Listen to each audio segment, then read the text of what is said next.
Good morning, SKN. I'm Jamie Morris. And I'm Cortenzia Carty. Thank you for joining us on this lovely Friday morning here in the Eastern Caribbean. We hope that you have a pleasant day. We proceed now to the latest in local news. This from SKNIS. As part of spearheading technical assistance initiatives being pursued with UNESCO, the Ministry of Education was informed this week that a grant of US $90,000 will be deployed to St. Kitts and Nevis to enable the ministry to develop an Education for Sustainable Development, or ESD, framework for the Federation's education sector. The funding is to be provided under the Japan Fund and Trust for allocation to St. Kitts and Nevis to complete this project. Only two small island developing states, or SIDS, the Cape Verde Islands and St. Kitts and Nevis, have been selected for UNESCO technical assistance in the context of ESD for 2030. Both were identified as potential champions in the quest to adopt Education for Sustainable Development.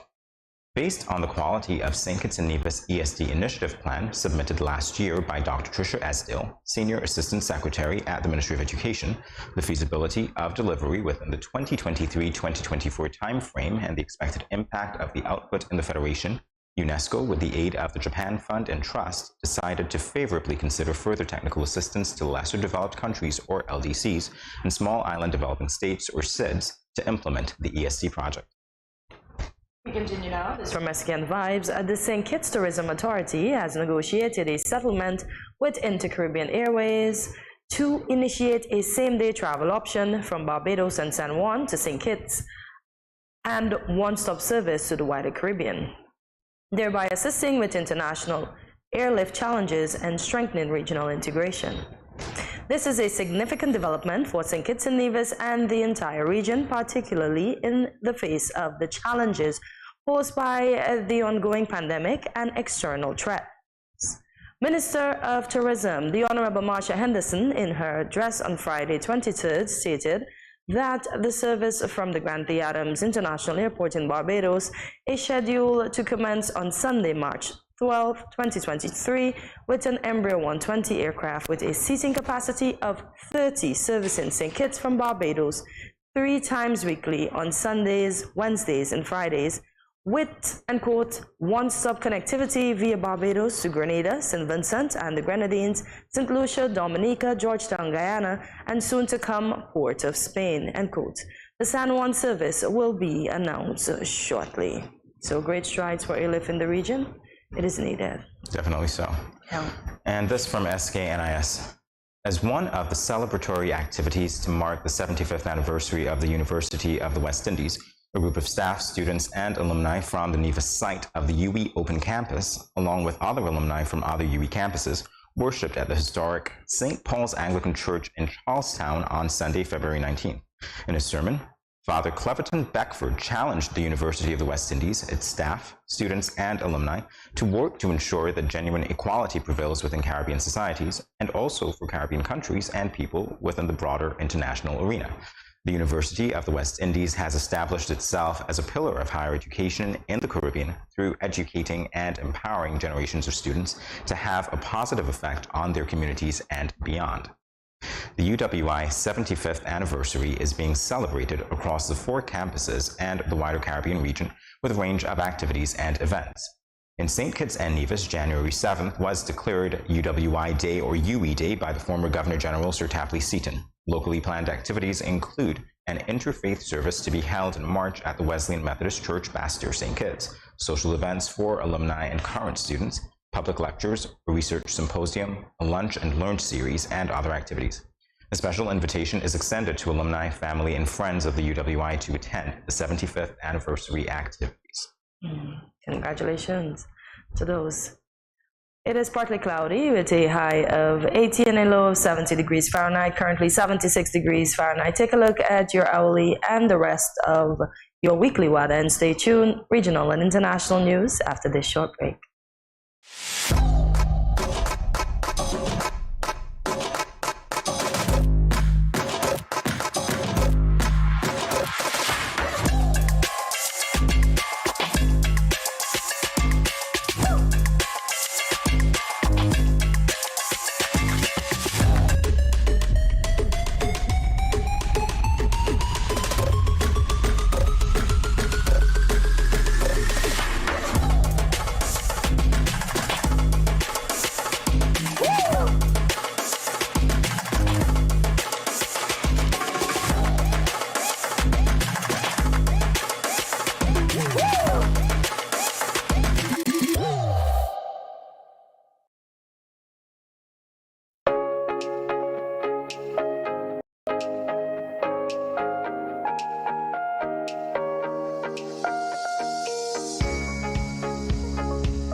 no cash, no card, no problem. Dad, embrace the freedom.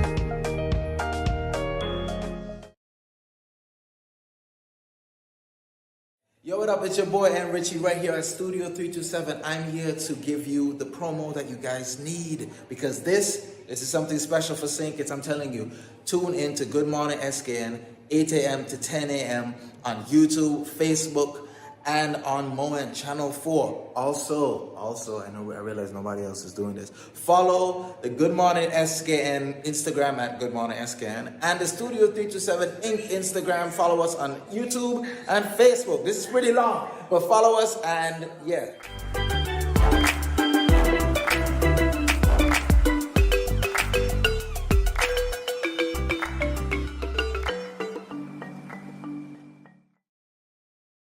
Welcome back to Good Morning SKN. Thank you for joining us. If you're just tuning in, we are now on regional news. This from the Caribbean News Network. The Caribbean News Now, Pledges on climate financing continue to pour into the Caribbean. On Tuesday, Dominica's Office of the Prime Minister announced Roosevelt Scarrett meeting with UK's David Rutley, MP of Macclesfield and Minister of Foreign, Commonwealth and Development Office for Americas and the Caribbean. PM Scarrett's office said, and quote, they discussed matters including innovative climate financing and bilateral partnerships between the UK and Dominica.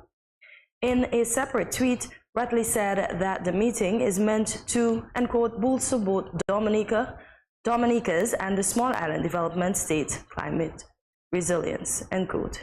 Just recently, at the 44th Regional Summit of the Caribbean Community, CARICOM, Canada's Prime Minister Justin Trudeau announced that his country is allotting $44.8 million in aid to the region, focusing on new initiatives such as biodiversity, climate resilience, and disaster preparedness and recovery to support CARICOM in addressing the climate crisis, end quote.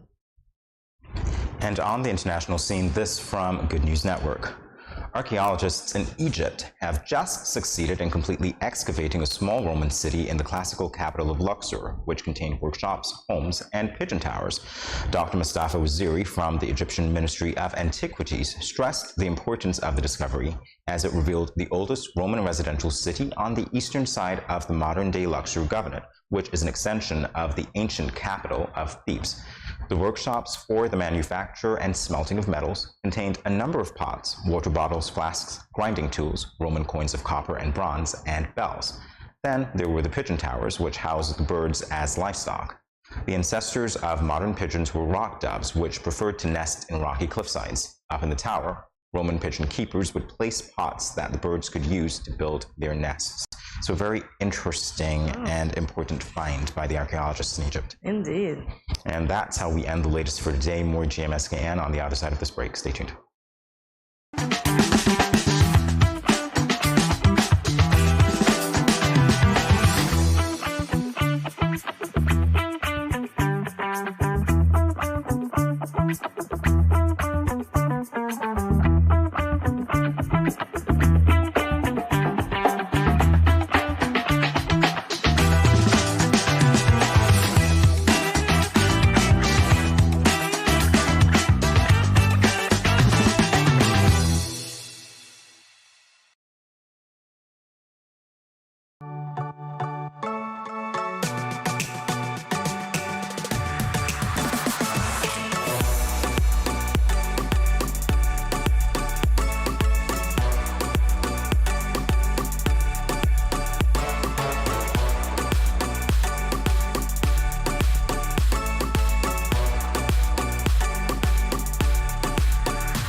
Yeah.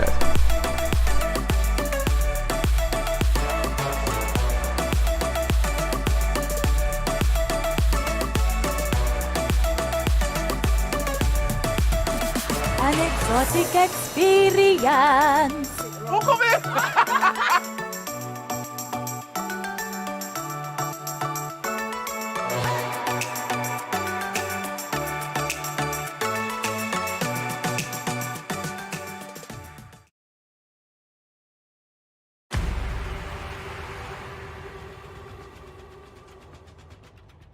What will it take to grab the attention of someone with the power to make your dream come true?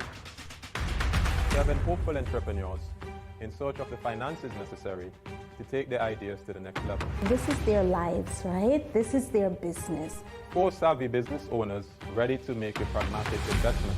You can't help people if you can't help yourself. First you make the dollar and you give the dollar.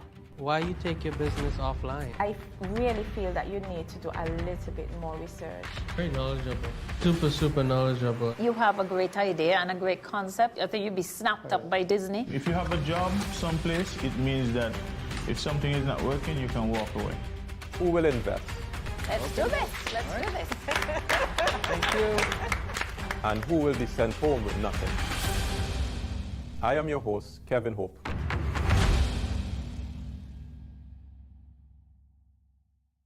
Welcome back to Good Morning SKN. In our upcoming segment, we will be discussing the process of applying for land. This is one of the considerations many of us begin to make when we transition from childhood into adulthood. This transition, of course, sometimes presents many challenges if you are not adequately prepared. As we loosen up, we will be sharing our thoughts on some of the most common challenges persons face when transitioning into adulthood. Yeah. Why do we have to be reminded? I mean, seriously, if we were younger and we were transitioning, I'd be like, this is cool. You're taking me back down memory lane in a very traumatic way. Seriously, I'm like, wow. Are you ready for that journey? I gotta be ready, you know? Listen, when I was 16, I couldn't wait to move out. Now I want to move back in, but not really. No, not really, but it's a lot. The bills, the waking up, you being the caretaker of yourself, you cooking your own food, your own breakfast, getting your own snack. Oh my gosh, it is a lot. And now I understood when my mom said, what should I cook today? And nobody knew. I go through the exact same thing as an adult. It's rough. Yeah, it's rough. What about you? Everybody needs a little, and I'm leaving it there. If you can't figure out what that slogan represents, that's on you, all right? All right, so the first thing, indecision and uncertainty. Indecision and uncertainty. This is where you get to decide what you want to do, but as you rightly said by that example, which is one of many examples I'm sure we could choose from, you get to decide for yourself what you want to do, but it's so difficult sometimes. Hard to decide. You actually have to face the consequences of your actions. Nobody's going to be there to buffer you from those consequences because those are decisions that you made or you would be making for yourself. Wow. Yeah, seriously. Yeah, it's hard. And I'm a very indecisive adult. Even when I go to the restaurant, I take forever to order and there's a little voice next door being like, yeah, ready yet? I'm hungry. Yeah. It's that bad. And then sometimes I go to the supermarket and I have to decide, do I get this? Do I need this? Do I just want that? Because I have to look at how I spend my monies. Because before I could have gone into the grocery store, well, my mom at least could have gone into the grocery store, and before I advanced in age, I could have gone into the grocery store with $200 and come out with almost half a basket. Now $500 is getting me less than a quarter. That's how bad it is. Yes. Wow, you're scaring people who have to transition to adulthood. But they need to know the truth. You have to pay. Folks, if you're going to take care of yourself, you have to pay your insurance, both health and life, on time, because then interest goes on it. You might need a loan, as you say, you're about to buy land. You better pay the people on time or else interest again. For those of you who like to shop and may have a credit card, you better pay those fees on time or else there will be a fee attached. Our parents didn't tell us these things, so it's good that we can tell the younger generation now so they know what to expect. That's good for you. All I'm doing on the other side of this table right now is thinking that you are officially, help me out here guys, the adulting monster. You're scaring people. So am I supposed to cushion them? Am I supposed to just let them go into, no, Jamie, they have to know the truth. Our parents didn't tell us. They made us think adulting was easy. You are the adulting monster. That's all I'm going to say with that. I am the adulting telling you the adulting. I'm the adulting telling you the exact truth. Jamie has me saying crazy things. You owned it. There you go. You see, acceptance is the first step. I almost said I'm the adulting monster. I'm not, guys. I'm just letting you know there is a lot. You got to think about savings. You got to think about taking care of yourself because you don't want to get sick. Because when you get sick, all your little money goes. Cortezia. But it's true. This is going to be traumatic. Okay, Jamie, for take some over. people. Take over, Jamie. You can tell the truth, but you can do so sparingly. How? No, the truth shall set you free. Our parents told us that. Sparingly, Cortencia. Ease into it. Yo, adulthood is hard. It's hard. Trust me. It's hard. You have to plan for everything. You see, like how our parents just said, oh, we're going on a trip, and we didn't even have to think where the money was coming from. Sometimes we didn't even pack our own clothing. You know, we just happy-go-lucky at the airport. They bought us food. We didn't think that a hot dog was $15. Yeah. Jamie, take over. I tried. I'm just and failed miserably. All right. Folks, it's rough out there. It's rough out there. Imagine making $700 and something every 2 weeks, right? And then your rent at the end of the month is $1,700. Figure out the math. Dun, dun, dun. That's where you get roommates. That's where you get roommates. Do you see? Or the roommate that comes with a ring. Otherwise known as a spouse. Matrimony. Yeah. Well, this is my own joke here. Matrimony, okay? Matrimony, you see that? But you have to get somebody to help you. Listen, before you lived in your parents' house rent-free, you enjoyed everything, you took it for granted, and you at 16. She bothered me, I can't wait to move out. Every minute I go somewhere, she want to know where I go. Yo, take it easy. Enjoy time at home. Mom and dad knows best. There you go. Folks, as you get older, your time management gets horrible. Jamie, but it's true. I'm struggling. I manage my time so well in my early 20s and my mid 30s now. I am in the luchando, folks. And I know other adults that go through the same things because we have these conversations. What about you? You have more to do. You probably have families now. You have other people to take care of. You have things that you need to get done for yourself and other people as well. So obviously you're going to be busy. You have more responsibilities when it comes to your job by the time you probably didn't have a job as a as a teen or whatever. So now you do. A lot of things are going to weigh on your time. Yeah. So you got to learn that skill.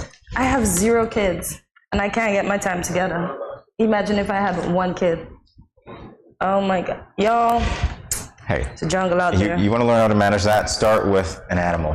That's what seriously. But I can't have a dog. But I know how to manage a dog, but I'm still going to be late. So I don't even think the dog is going to help. I have commitment issues. I said, I need to transition to that. So let's start with a pet. Guess what? I still haven't gotten one. I am seriously. Do you see? Do you see? I'm confessing here of my fear of commitment issues. All right. You're right. So homesickness, as we said, right? Which is next. You go out there, you figure you have to cook for yourself, and you wish you were there because then you could have go by your mother and get some. Well, you can go by your mom still and get some food. Not everybody thinks about this, and you know what? This doesn't even overwhelm certain people because some of you guys, we get it. You're free finally. You can't wait to leave the nest. I mean, you're 18. You guys want to go to school. You're like, let's find a campus that's far away from these people, where nobody knows me, and I can be free. That's what was going on. Seriously. But I still think that when they're out there, they still wish that they could have gotten some of mommy's food from her pot. Sometimes, so it helps when she visits and you get that. Or you just suck it up and go back home until you make enough money to buy yourself. Yeah. Well, I guess homesickness is triggered because you've got to pay your own bills now. You'd be like, if I were home. See, I wouldn't have to do this. Yeah. Young forever, and we cannot. I shouldn't say run, but shy away from responsibilities that will come in our lives as we advance in life and age. That's so nice and perfectly stated. I'm not ready yet. That's what a lot of people are going to say. Oh my seriously, God. You're not ready, so that's why it's a transition. You learn as you go. Well, we got to be ready because the time comes quick, fast, and in a hurry. Guys, imagine this is the last Friday in February already. Before, it took us forever to get to February when we were younger. Really? Now look at us being adults. The bills are ready to be paid again. Oh my God. Well, that's how you mark the passage of time. My bills! I'm thinking about those bills just waiting for you. Oh, that's funny. Oh man. Oh, okay, identity development. So this is a really important one. Obviously, you really don't know who you are, and even as adults, you're learning. You're learning about yourself. You're learning about other people. I mean, hey, can you say that you've had an identity crisis? I don't think so, but I think we're seeing it some of us more now in the news. Phases. I guess. Because in my young days, I had the posters of all the bands up on the my wall, and I read all the Goosebumps series, and I watched a lot of television, and I thought I don't want to be a singer. Then I said maybe an actress. Then maybe I'm going to write calypso songs. Yeah, I struggled a lot, but here I am. Okay, identity development. Yeah. Listen, I'm still developing. That's the thing. There's nothing static about that. Every day we are. So it goes on, it goes on, it goes on. Of course, when you're younger, you start trying different things, and really the consequences aren't that grave. You know, you dye your hair, it doesn't work out. You get yelled at, and then you get a tattoo that's a little more permanent. Ooh, so please don't do that if you, unless, well, your parents might see it. I remember family members of mine got a tattoo. She was like 23 or 25, and she hid that tattoo with bands for months. I mean, grown person, but she lived at home, so, and mom's was very critical, so she hid that tattoo for months. I'd be like, what's under there? She'd be like, All she did was remove the bands every day to put on the antibacterial. I said, girl, but that's gonna make it bad because the pressure of the bands, but they weren't tight. They were just the big chunky ones, but hey, she had to hide her tattoo until now. You don't even recognize that the tattoo is there. I might get one. One of my cousins has, I think, 2 or 3. You got a tattoo? You know, if you have any ideas for designs, it's probably going to go right here, so nobody's going to see it really. But I'm thinking about it. I haven't thought about what I want yet, or whether I'll do it, because really, clean skin is like in. But really, everybody's marked. He has this tattoo called, it's written 3 of 3, and it's because he's the 3rd of 3 sons. Okay. And I thought that was kind of cool, you know, it has meaning, so. So it's written in a different language? No, just the, what do you call it, the Roman numerals. Okay. 3 of 3. So I asked him what it meant, and he told me that's what it meant. I was like, okay, well, that's significant. Cool. Something like that. Yeah. What about self-care, though? Oh, what about self-care? Yeah. Our parents took care of us. Imagine we got our skin, how would we say it in dialect, wash from maybe Wait, hold babyhood. up. Hey, you said no. You say that, and I'm thinking about the lashes that we got. Come on, seriously. Not your skin wash out. Not wash okay. out. That's wash out. Wash. Guys, I am practicing what we learned. A multilingualism. So I'm using our dialect. Oh, I see. Because we have dialect and then we have English. So yeah, we got our skin washed from babyhood until maybe. Boy? And washed out too, by the way. Yes. For the record. And just be great adults. But now we got to do it for ourselves. We got to do our own. It's a chore, right? I mean, seriously. No, that's why some of us go to the spa, y'all, because we ain't got time to polish our nails ourselves. We ain't got time to scrub our feet ourselves. We ain't got time to do a full body scrub. So we go and give somebody the job to do it for us. So yeah. Yeah. And self-care, now you have to pay for it before you're getting it free. Exactly. Exactly. Folks, you see why I have to tell you the truth? You have to pay for everything as an adult, even a cup of coffee your mom would have made for you. If you don't feel like making it and you pull up at Rituals, there's a cost. Or you come to work where you get it for free. Well, somebody bought that coffee. That is an adult, even at work.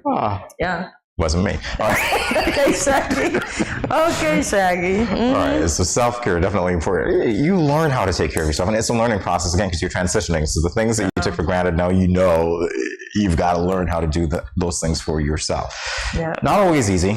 Sometimes you neglect it. Yeah. Sometimes you're like, why do I have to? And so you just, don't do it, right? Indeed. And get your finances straight, y'all. Start saving from early. If your mommy give you $5, save $1 every week. By the time you're 20, you should have like about $5,000. Yes, do the math. Get rich so that you can put your money into land. Once you own land, you can move from there. That's our topic up next. Stay tuned.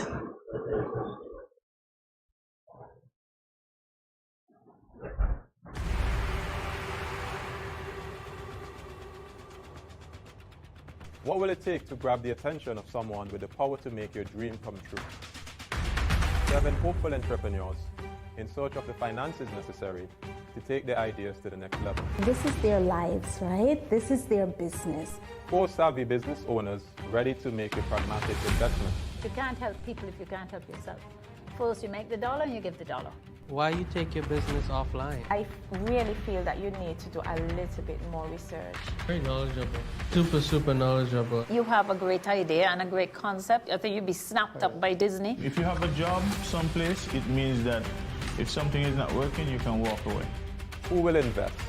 Let's do this. Let's do this. Thank you. And who will be sent home with nothing? I am your host, Kevin Hope.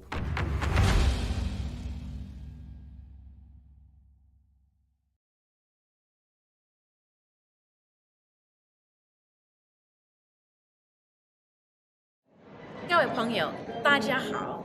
Greetings, my lovely people. I'm Chantel, residing in Taiwan. 12 hours time difference. It's nighttime here, morning time in SK. I'm busy and on the go. However, I always manage to keep up to date with what's happening in SK. All thanks to Good Morning SKN. Good morning SKN. Ciao, bango!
No cash, no card, no problem. Dad, embrace the freedom.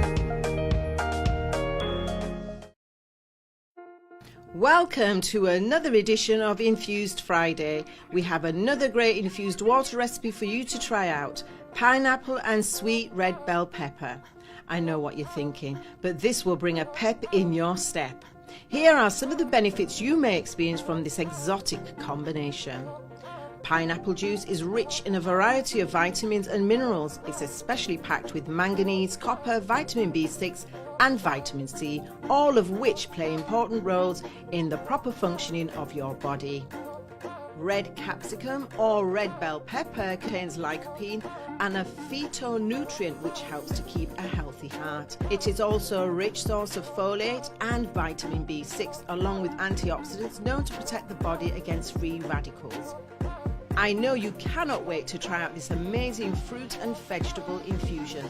Let's get you started with the following ingredients. You will need 6 pineapple cubes, 6 red capsicum cubes, enough fresh water to fill your jug or bottle. And the directions. Remember to wash your ingredients well. Chop and slice ingredients as necessary. Add to ingredients to a large jug or bottle. Stir ingredients and add fresh water and stir. Let it infuse, settle, and then serve into tall glasses. Can you taste the goodness already? Add more to your H2O. Check out the Facebook page every Friday for refreshing infused water recipes.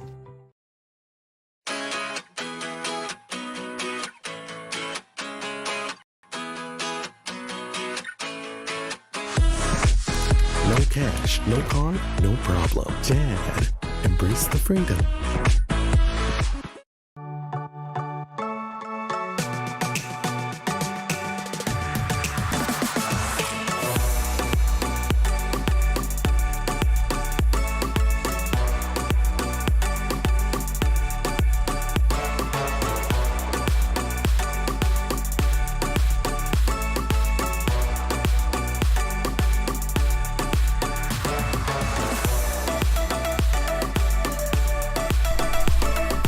Yeah.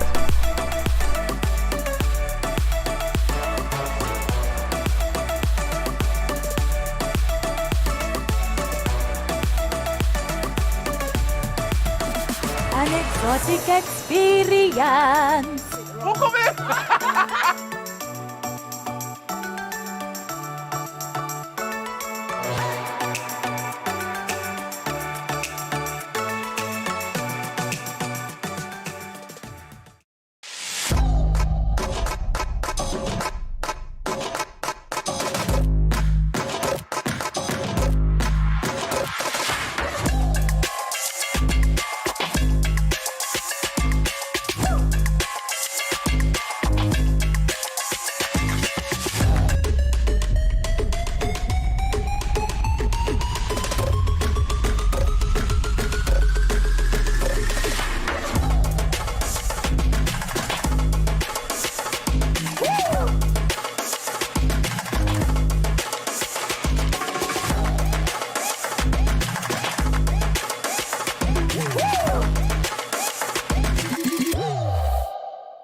Yo, this is your boy Smiley of the Grandmasters Band, and you're watching GMSKN. Hey, wherever you are, whatever you're doing, just make sure you're watching GMSKN.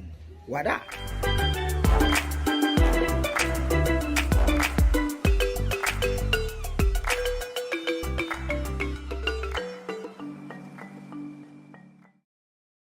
Good morning, this is Carol from Lux Carnival, and I listen to Good Morning SKN.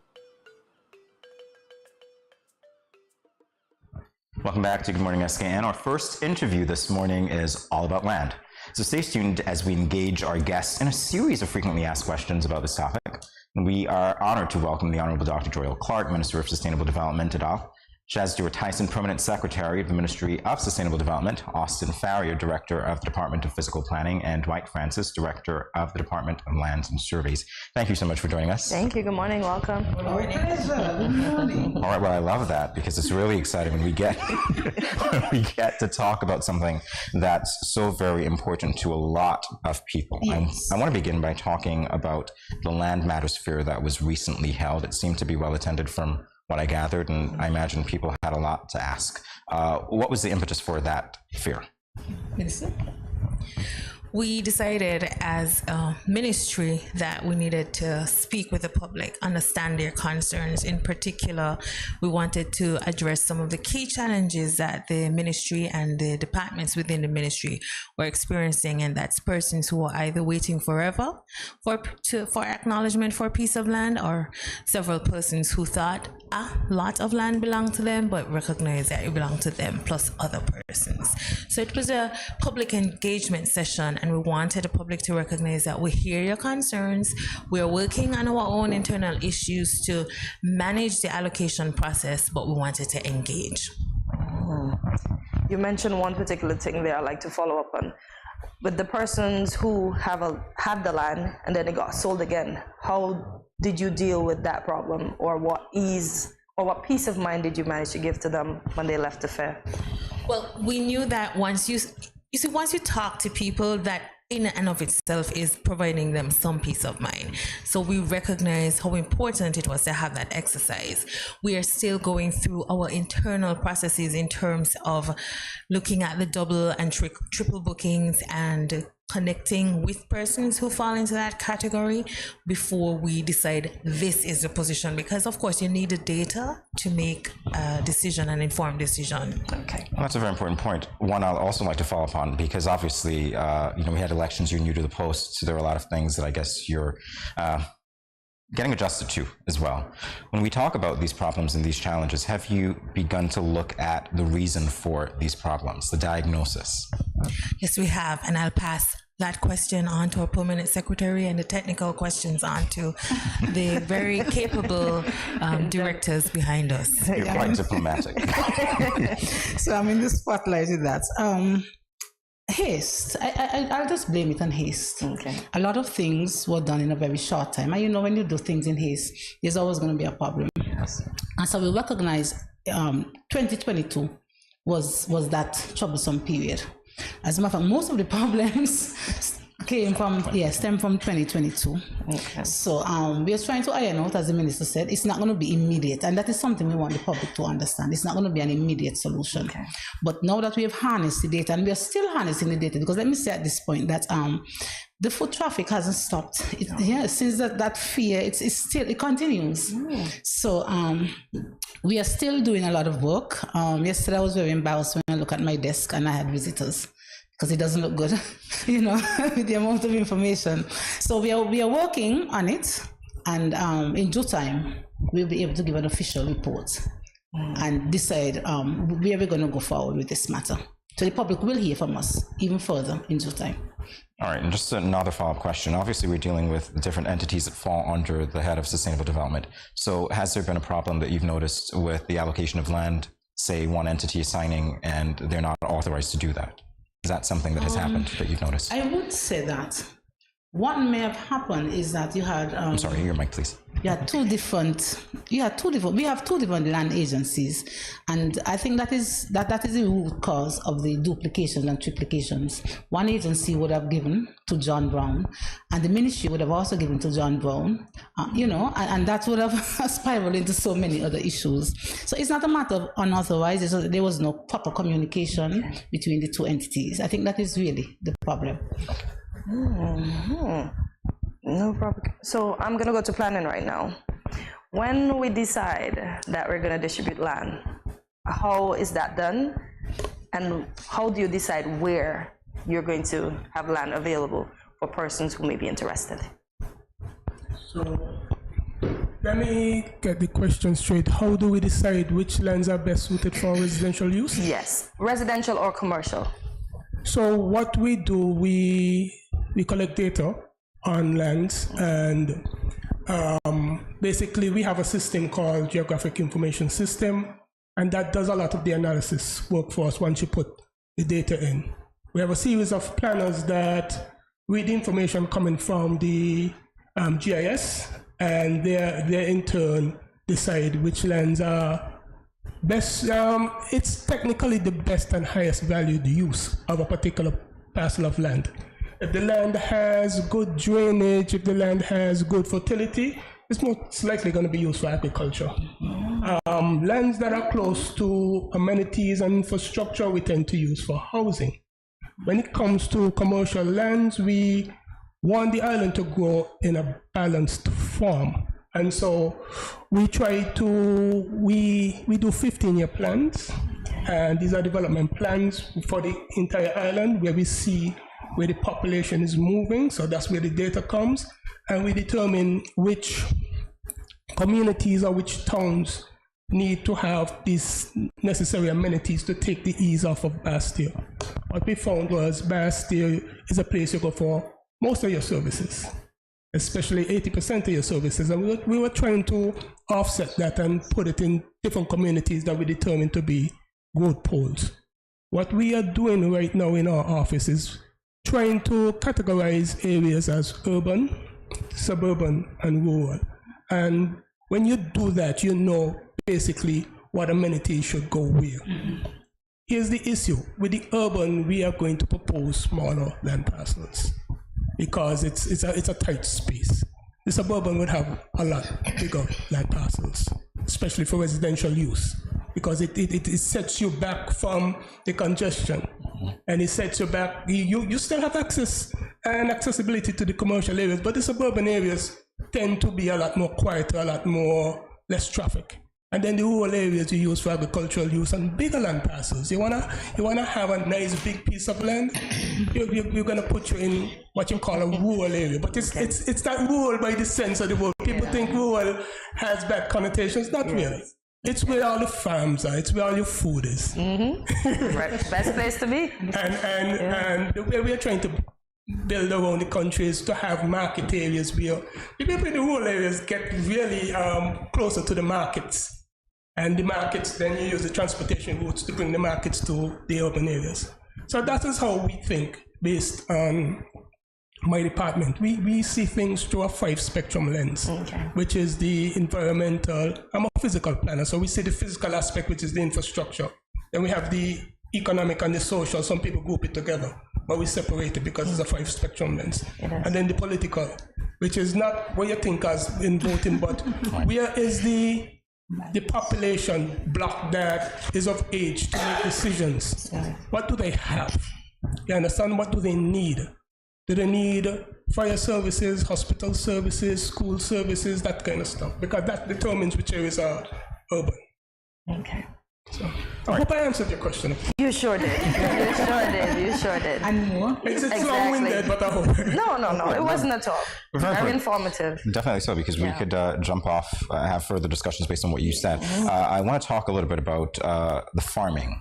We're talking about lands, sustainable development. We're talking about food security and so on. Did you have anyone coming with questions at the land fair concerning access to land for farming, and how has that been received? Oh yes, we had actually the exit data, because we had some exit data. We had 45 farmers inquiring. Yeah, they had land concerns. Just about 2 weeks prior to that, I went, and I think Mr. Farrier also, I took him with me. We went to the farmers meeting that the agriculture department had. So we have a very good relationship between that department. So the field, we had that aspect. Agriculture was one of the agencies we had at the fair on the 9th and 10th.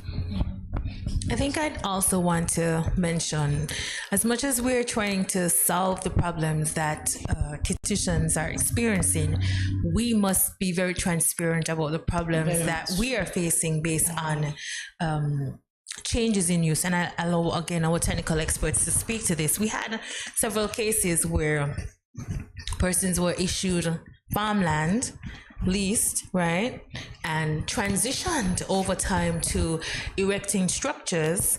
And Mr. Farrier and Mr. Francis would explain why, if you are issued a piece of farmland, you ought not to transition to a permanent structure. We've also had persons who had land, didn't make the minimum payment, and started illegal construction, but cannot access electricity or water because there are systems that you have to go through. And I think it is very important to speak to what's required of you to build a house in St. Kitts and Nevis. You get a piece of land, but how do you move from a land in your name to a house in your name? And I think that technical part is really important to prevent others from falling into the same problem and then having to come back to sustainable development. And then you're stuck in a 3-year problem because you broke several rules. Right, so very good point. When we return from this break, we'll pick up on those points. More with our panel in a moment. Stay tuned.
Yeah.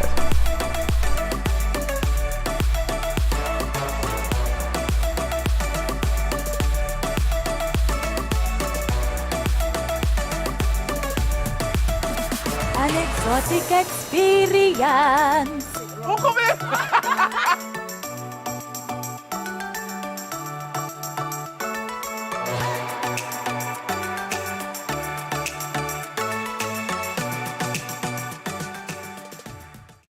Thank you for joining us. We are back with Dr. Joel Clark, Mrs. Shez Dora Tyson, Austin J. Farrier, and Dwight Francis. Mr. Francis, I'm going to begin with you. So obviously I'm a novice. I did not know that you cannot purchase land for agricultural use. I never knew it was leased. Can you speak to that? No. Yes, that's a true statement because the land was given to you for the production of food. And so it is earmarked as that is what it is zoned for agricultural purposes. Now, if you so as part of our policy, the land is leased to you on a long-term basis for you to assist with the production of food. If you do now go and build something on it, you're basically now doing something contrary to the agreement of you occupying the land. And that in itself is an issue because, for one thing, you're supposed to get planning permission. So you're supposed to go to the Department of Physical Planning to get planning permission to build a permanent structure on this land. And if you don't do that, then you're breaching one of the development control and planning codes. So that would be an issue for you. Oh, so then you have to break that structure down. eventually you would have to break that structure down. Mr. Farrer. It's so many of these. Wow. Yeah, I was really going to ask about well, you said so many. I was going to ask about that too. How frequent is that, and what is the recourse that you Very have? often.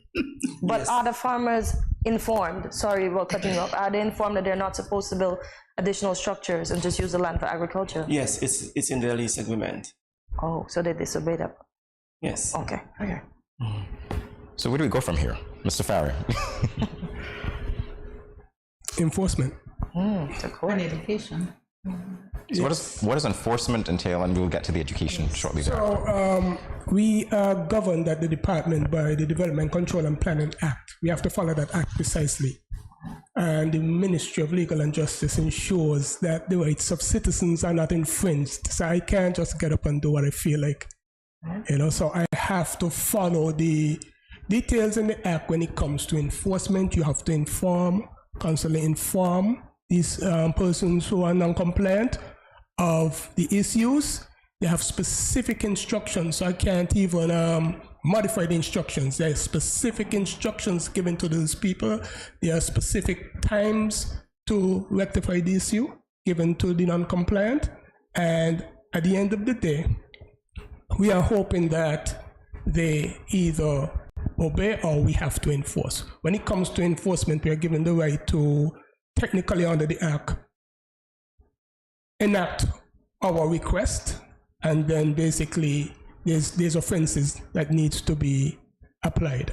And most of these offenses have to go through the court system. So it is a very tedious process, and that is why at times we as planners, we have a lot of social skills, so they ask us to implement voluntary compliance. We go and we speak to the people. We are problem solvers, so we go and we sit down and we ask, so what do you want to do? You want residential lands? I will put you on to the parent ministry that can supply that. You want to have some protection because predial lasting is one of the major deterrents for agriculture. You are allowed to build temporary structures.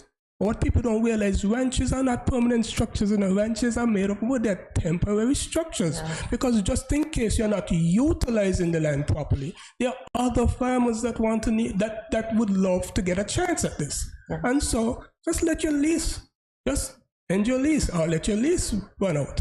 Or do something at least, and so you get somebody else a chance. Because what we are finding is that agricultural lands are bigger plots. They're like quarter-acre plots to start with. You don't have quarter-acre plots for residential use. They're smaller plots. Okay. So you have a bigger plot, and you're paying agricultural lease fees, which are cheaper. And so it's very attractive to build your home there, but you can't. Okay. And what you also need to appreciate is that by putting a permanent structure on that plot, putting yourself in a predicament where the access to infrastructure going to be a problem for you, because that area is not zoned for that, for one, and therefore the development plans for that area would not really necessarily facilitate you getting the right amount of water, the access to roads, proper roads, and the installation of electricity. Okay. So that creates so you're basically creating a problem for yourself. Plenty problems. And while we're on that topic, what we also need to consider is that we are now having a big issue with the squatters. And as we see from my department, as we go around the island, we realize that there are more and more squatter settlements that are, forming on the island, and we really want to ask persons, if you want a piece of land, do it the right way. Come in and apply for the land, and then the ministry will see what we can do. In some instances, I want to piggyback onto the whole issue that we're now dealing with Lagweed. As we would know, Lagweed started out as an agricultural settlement. Yes. But if you go up there now, you wouldn't believe that, because of the amount of persons who now occupy those lands up there. Yes. And from a ministry's point of view, what we're now trying to do is regularize that settlement. Okay. Because what we realize is that, yes, based on the amount of persons living there, it can no longer be agricultural. So we have already submitted to Developmental Control and Planning Board for a change of use from agriculture to residential. And by doing that, what we have decided to do is to now make the roads and the infrastructure and the utilities conform to the government standards. And by doing, and one of the ways we had to do that, we had to ensure that the roads are now the appropriate width. And we have also gotten the input from the fire department to ensure that the roads are the appropriate width. We have also gotten input from SKELEC to ensure that the verges are now large enough to facilitate their electricity poles. The water department already had an input. So by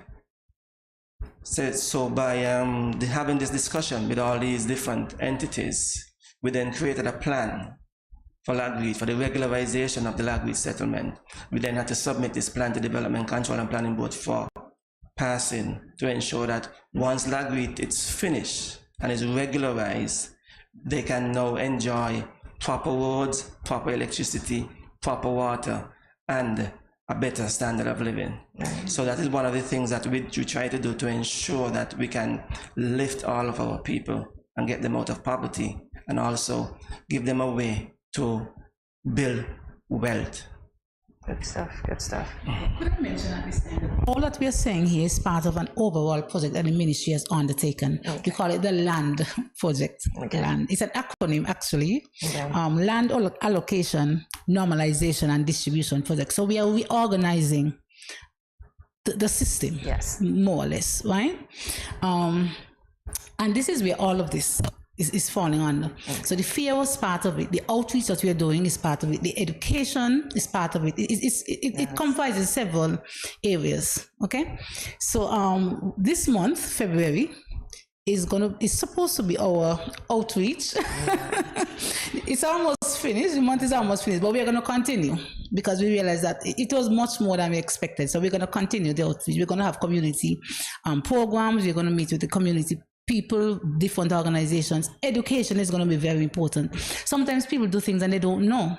But if you're educated, it should bring a change of behavior. So we believe that if people are aware, made aware, we should have a reduction in some of the issues that we are currently facing. And the minister can always elaborate. Well, I'm actually stunned by what you said, Mr. Francis, about squatting becoming a major problem. It is. It is. They're popping up all over on the riverbanks.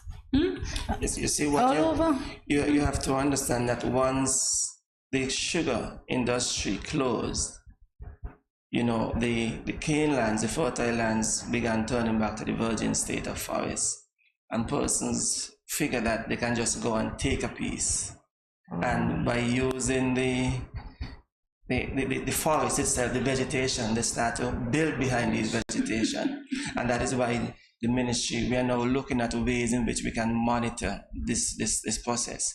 So the ministry has embarked on giving both our departments drones to ensure that we can keep monitoring the use of the lands and who are occupying the lands and so forth, because squatting is a problem. It's not just a social problem, but it's also an economic problem. Because you then create settlements or slum settlements, and then that create another issue for all of us in the community. And then we also have to go and regularize that process. One of the issues we're seeing is that persons begin squatting near to the gut sides. That in itself is a major problem for you, because let's say we have a 50-year storm, and then the guts start running more than what we used to. And it damage your house, you might be in there sleeping, then lives are lost. And then the whole country have to grieve. And then, so we really want to beg of persons, if you want a piece of land, come in, let us go through the application process and see how we can assist you in being on one of our regularized developments. I like that. And I have to mention too that what we're trying to do is to change the face of the ministry. We want people to understand that the ministry is here to help. We are not a monster. We want to make it community friendly, people friendly. The ministry is here to serve. And so you have an issue, you come in and you speak to us. So you don't stay there and build in the gut and the next thing you know, some storm comes and then you hear some family went down. You understand? Because it becomes everybody's problem if something like that happens. So our whole outlook at how we are approaching land distribution going forward, this is what we are trying to do at this time. So how does one move the squatters from the areas that they would have taken up if they would have built a structure already? Well, if I may, I want to reference some actions in other governments. In Jamaica, for example, I think if there was a case where people built 3-4-story homes on land that wasn't sold through the government processes, they were all bulldozed and removed. Ooh. There are cases in some parts of Africa, in some countries, where squatters' settlements are what we call tenement yard, are just, random settlements are just bulldozed. Wow. In our case, because we, as the PS rightly said, we are using the engagement approach. Instead of asking everyone to move from where you are, we're trying to normalize the settlements for safety. Everything that Director Francis mentioned in terms of the roads and electricity, all that speaks to your safety and the security of your home. So we have decided that the best approach is to engage with our squatters. Now, Farah mentioned, I think you mentioned to me that there is a need for us to have the legislation that then prevents squatting, but regularizes how we move forward with providing access to land. Recognize also that land it's almost our right as Kittitians, and it's something that everybody, rightfully so, wants to have a piece of land. It's your security, and it's security not just for you, for your life now, but for intergenerational security and intergenerational wealth, which the government is committing to create, to empower people through that, through access to land. So when you squat, or when you get a piece of land and you don't pay and you decide to build, we also recognize that it's out of a need. I don't think people are just so wicked that they're going to just say, I'm taking this land and I don't care what they want to do. It's a desperate need to have something. We want to ensure that everyone can have something, but remember that St. Kitts and Nevis is only so big. So we also have to engage the public, and this is where education is needed in rethinking how an ideal home is. Everybody wants a half-acre plot with 5 bedrooms and 3 bathrooms and a garage and a basement. That's not the ideal for the Caribbean. That's not the ideal for St. Kitts and Nevis, where land isn't right? So we want to consider vertical structures. We want to consider multiple dwellings or duplex or a different notion, and smaller spaces, because we are taking up a lot more space as man, and this is general about how we occupy planet Earth, that we need to be more conscious of how we live. We're spreading out across the earth, and we're not mindful that we have limited resources. We have 30% of the earth is land. So in St. Kitts and Nevis, we don't have land that's just spreading all over. There's a need to rethink how our ideal home look, and how our what everybody says, your dream house. Your dream house could be a dream condo or a dream apartment that's vertical, or your dream house could be a tiny living apartment. Or if your dream house is a 5-bedroom house, then you would have to give us some time, or you might have to buy private land, right? But we want everybody to have access to land, but it means that we'll have to rethink what access looks like. All right, we'll definitely so. We'll continue this discussion in a moment. Stay tuned.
That's it.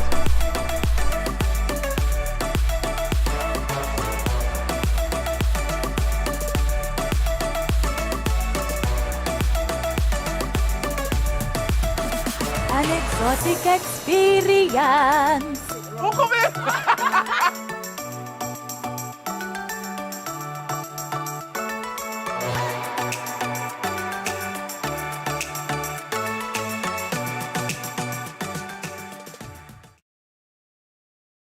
Yo, what up? It's your boy and Richie right here at Studio 327. I'm here to give you the promo that you guys need because this is something special for St. Kitts. I'm telling you, tune in to Good Morning SKN, 8 a.m. to 10 a.m. on YouTube, Facebook, and on Moment Channel 4. Also, I realize nobody else is doing this. Follow the Good Morning SKN Instagram at Good Morning SKN and the Studio 327 Inc. Instagram. Follow us on YouTube and Facebook. This is pretty long, but follow us and yeah.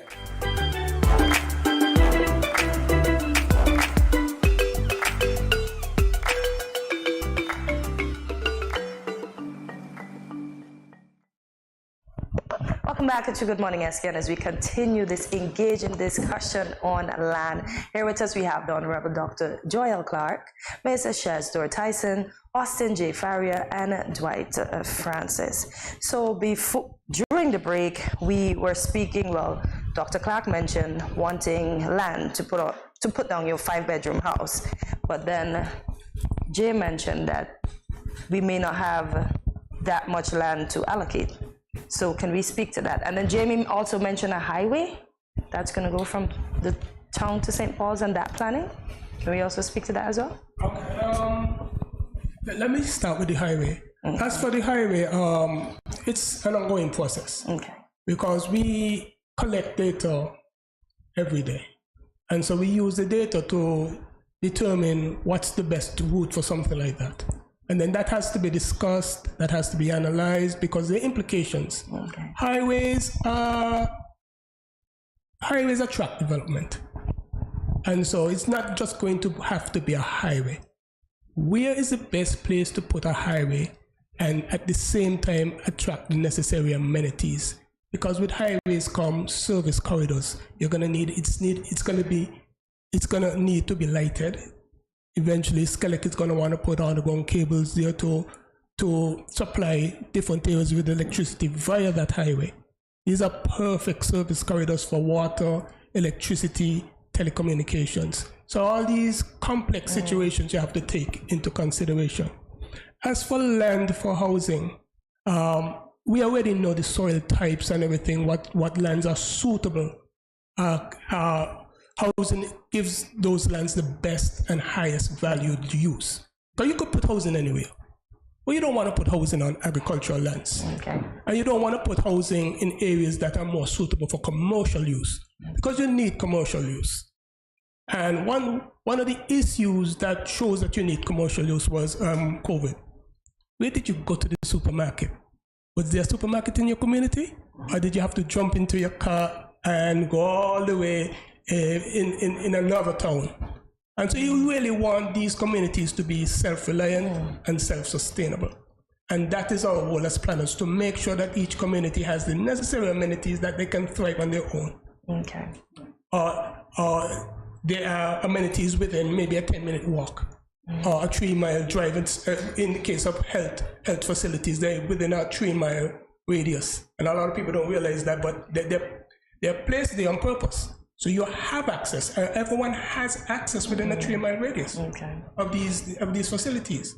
So when it comes to land, what we have found at the planning department, living on an island, we don't have a lot of land for residential use to spare. So what we have to consider now is how to accommodate as much persons as possible with as little land as possible. And so that would mean increasing the densities, as the minister said, going upwards, vertical housing. And maybe vertical zoning in terms of providing the amenities in this vertical structure, like the commercial amenities. And so you have this sort of all for one. You can access your commercial, access your health facilities, but still live in a building. These are under consideration. Yeah, very good considerations indeed. Yes. I would have to tell you, in listening to you, I wasn't aware that you did so much. Yeah, I just wanted to add to, and this is right down the minister's alley. A lot of these developments going forward has to be climate resilient. Okay. It makes no sense to build something and between June and October it gets wiped away. Okay. And that's hurricane season. And so it's very important that we do everything to code, we review the codes, and we make sure that when we put development down, when we put infrastructure and utilities down, they can survive the impacts of what the climate brings to us in terms of increased storms, increased drought, a need for energy, lack of supply chains. All this you have to factor in. It's a complex web, but I have the support of an entire ministry. Yeah, everything is connected. Yeah. That's what a lot of people don't realize. For us, everything is connected. That's why we see things through a 5-spectrum lens. I think it's important, and thank you, Faria, for mentioning that, to comment on the fact that the government, through the leadership of the National Housing Corporation and the Minister of Human Settlement, Dr. Hanley, our Deputy Prime Minister, is leading on what we are calling our second housing revolution. And I want to say today that Cabinet's commitment to NHC for this process was we're going to build using that same 5-spectrum from planning unit. We're not just giving out a 5,000 square foot piece of lot. We're making sure that you have enough land for a small backyard farm or for raised beds, that we want our developers and investors to come with solar options for our homes, that we want to climate proof our homes, that there must be water harvesting. Now, when we say this to a young mother with, let's say, 3 children, we're giving you a house. Now, we could give you a $150,000 house, or we can give you a $250,000 house, which is climate proof, which means your children can occupy that house, which means you're not going to have a high water bill.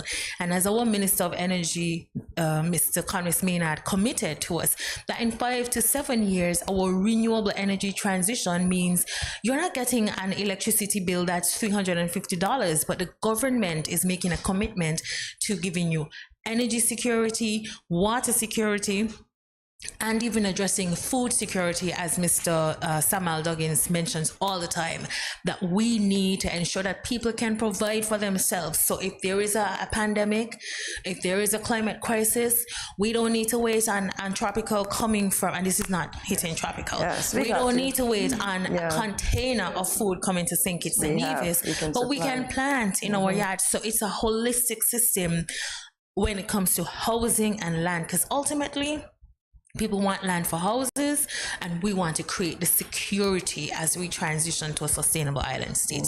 All the ministers are on board, and of course, who is championing this? Of course, the Minister of Sustainability. Right. Yes, we are key ministry. Right. Yes, and we sometimes we call ourselves the mother ministry. Okay. Yes, we are key ministry. Okay. Right. And so I'm glad that I have all my team, the minister, of course, and then I have my directors at the back here. We work together, we work well, and we want people to understand that this is what the ministry is. Ministry is not about taking over your land. That's not what we are. That's not the face that we want to portray. It's about helping, it's about building, it's about the future.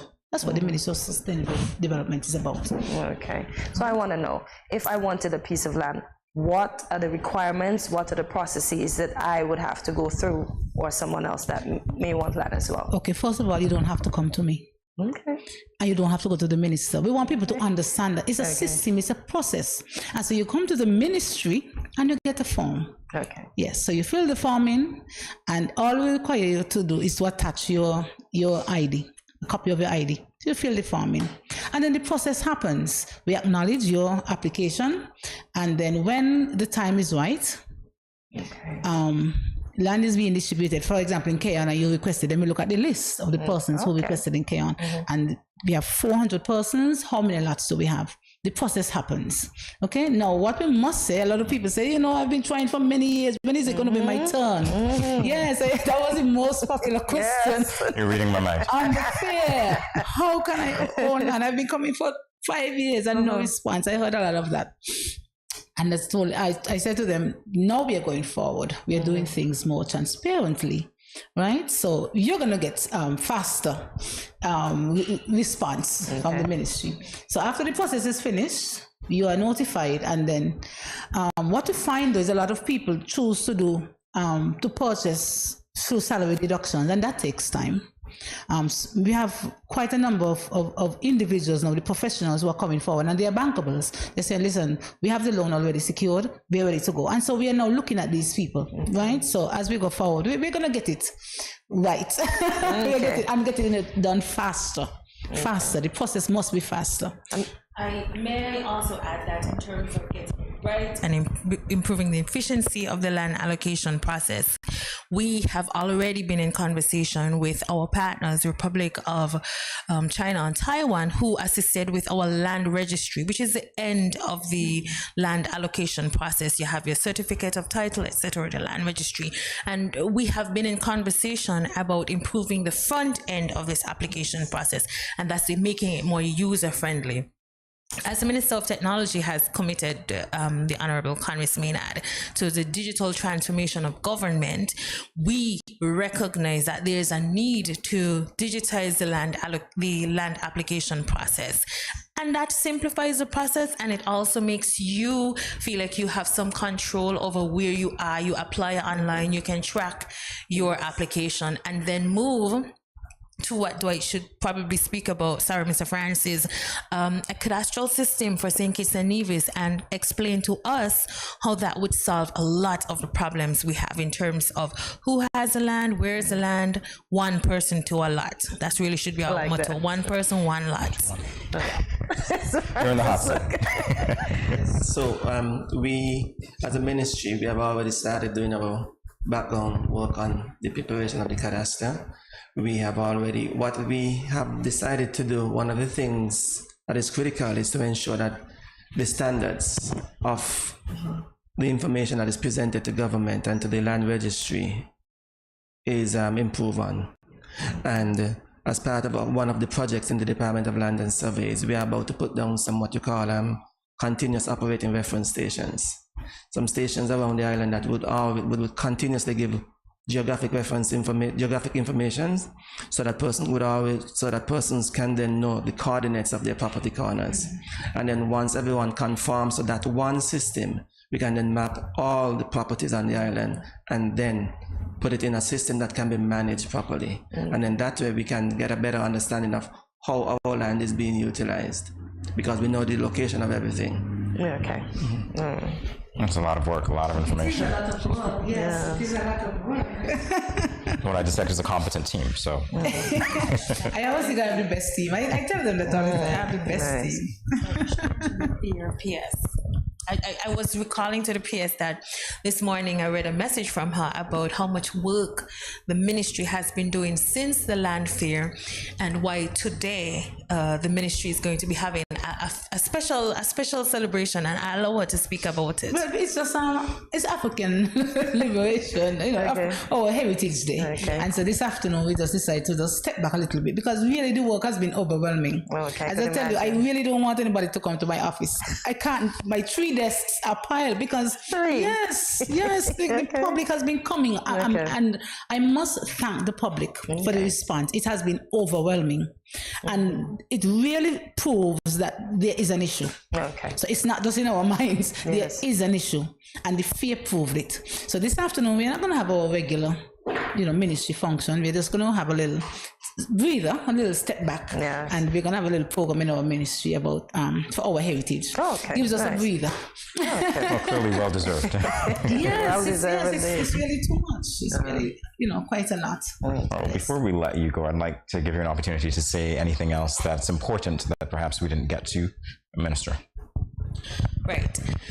Well, I want to say, thank you for having us for this is half an hour now. It means that you understand the importance of land. It's our heritage, it's our right, it connects us to who we are, and it also represents for a lot of families the stability for the future for their children, and we recognize and appreciate that, and we want to make access fair, we want to depoliticize the process, and we want to normalize the process.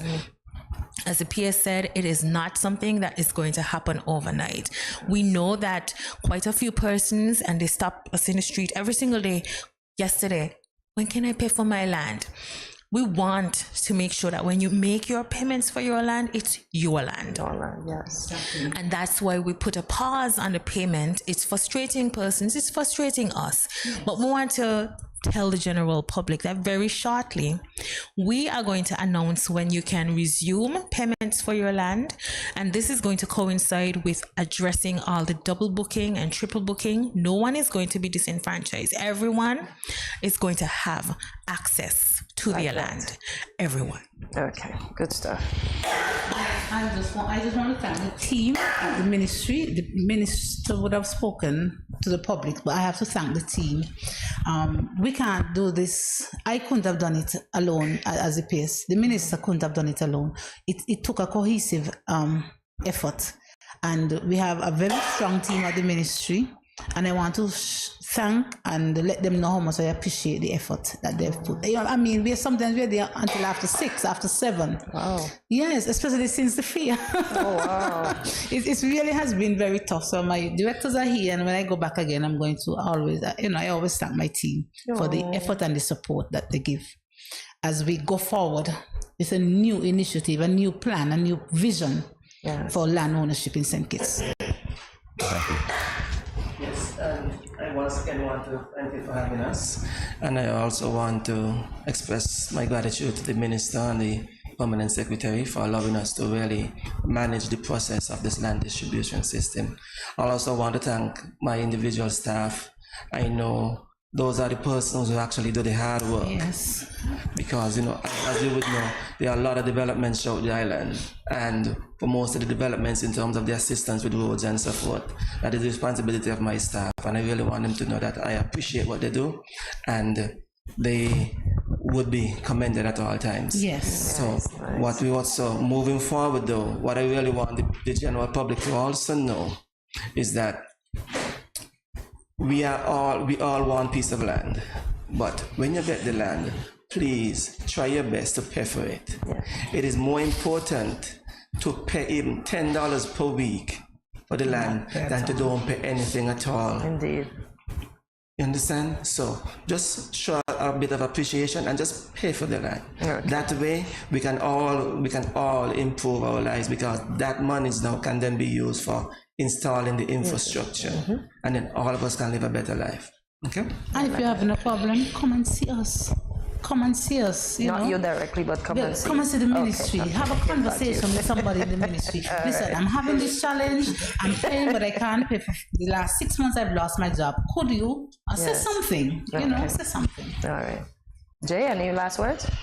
Yes, I want to thank y'all for having this opportunity to come here, because we at the department feel that informed citizens make better decisions. Very much so. Less enforcement work on our part, because it's an ugly activity to enforce.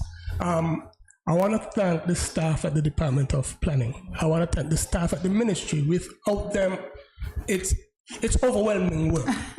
And I'm not exaggerating when I say everything is connected. Our decisions have implications. Our decisions at the department have implications on land, have implications on the minister's ability to make decisions. And so it sometimes can get very tough, but because I have a support of a very strong ministry, at any point in time I can depend on anybody. And my staff is very, very versatile. If someone goes down, it gets harder, but they fit in because that's the way they've been trained. And so I just want to, once again, thank the minister, thank the permanent secretary for having this opportunity to come here. Thank you for having this opportunity to come here. And I want to end by telling the general public and reiterate what the permanent secretary said. We are very accessible at the Department of Planning. We have a technical knowledge. We are planners, so if you want to do something with commercial, you want to do a business, you want to build your home, just come and ask a question. It's for free. I'm a civil servant. I'm here to serve the public. You know how much this costs on the outside? Yeah. It's for free. Yeah. And people don't realize that. People think that we are actually doing it. It's for free. Okay. It's our job. We love to help you because it's less work on the back end. Yeah, okay. That makes a lot of sense. And thank you so much for clarifying a lot of our concerns, a lot of our viewers' concerns. And I It's been a hope we'll pleasure. come back sometime because I still don't want the public to think that the ministry is only about land. Okay. We do so much more. So another time we'll come and explain what are some of our other functions. I will definitely go out on a limb and say you have an open invitation. Yes, indeed. So come back soon. Yes. Honorable Dr. Joy Hill Clark, Permanent Secretary Shaz Stewart Tyson, Austin J. Farrier, and Dwight Francis, thank you so much for joining us today. Our pleasure. That's our pleasure as well. More Good Morning SKN in a flash. Stay tuned.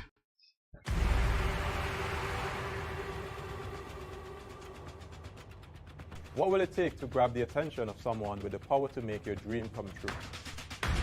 7 hopeful entrepreneurs in search of the finances necessary to take their ideas to the next level. This is their lives, right? This is their business. 4 savvy business owners ready to make a pragmatic investment. You can't help people if you can't help yourself. First, you make the dollar and you give the dollar. Why you take your business offline? I really feel that you need to do a little bit more research. Very knowledgeable. Super knowledgeable. You have a great idea and a great concept. I think you'd be snapped up by Disney. If you have a job someplace, it means that if something is not working, you can walk away. Who will invest? Let's do this. Let's do this. Thank you. And who will be sent home with nothing? I am your host, Kevin Hope.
Dreamy Decor specializes in flowers for all events, from birthdays to weddings and any other special occasion. What's a better way to express to the people you love than by providing the finest selection of beautiful flowers and gifts? So when you think of flowers, think of us, Dreamy Decor.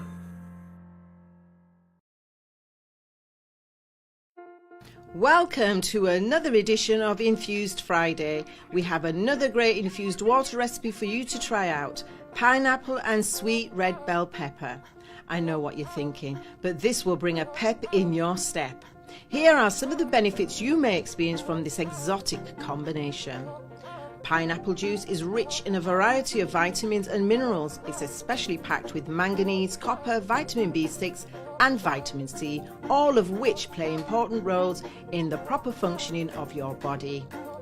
Red capsicum or red bell pepper contains lycopene and a phytonutrient which helps to keep a healthy heart. It is also a rich source of folate and vitamin B6 along with antioxidants known to protect the body against free radicals. I know you cannot wait to try out this amazing fruit and vegetable infusion. Let's get you started with the following ingredients. You will need 6 pineapple cubes, 6 red capsicum cubes, enough fresh water to fill your jug or bottle. And the directions. Remember to wash your ingredients well. Chop and slice ingredients as necessary. Add to ingredients to a large jug or bottle. Stir ingredients and add fresh water and stir. Let it infuse, settle, and then serve into tall glasses. Can you taste the goodness already? Add more to your H2O. Check out the Facebook page every Friday for refreshing infused water recipes. Good morning, SKN. Wagwan. Yo, it's Bensley Lad coming to you live from Jamaica. You see it already. See me, I say Caribbean people stand up and I love this. This show is very important. You understand me? Yeah, man. Studio 327. Bensley Lad, it's a big up. See me I say, I'm the whole innocent crew. Yeah, man. More love.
Dreamy Decor specializes in flowers for all events, from birthdays to weddings and any other special occasion.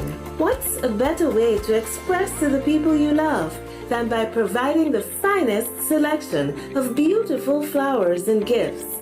So when you think of flowers, think of us, Dreamy Decor.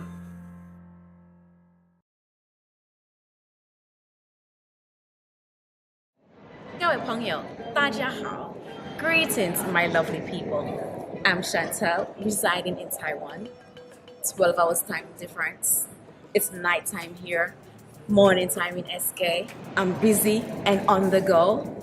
However, I always manage to keep up to date with what's happening in SK. All thanks to Good Morning SKN. Good morning SKN. Ciao bango.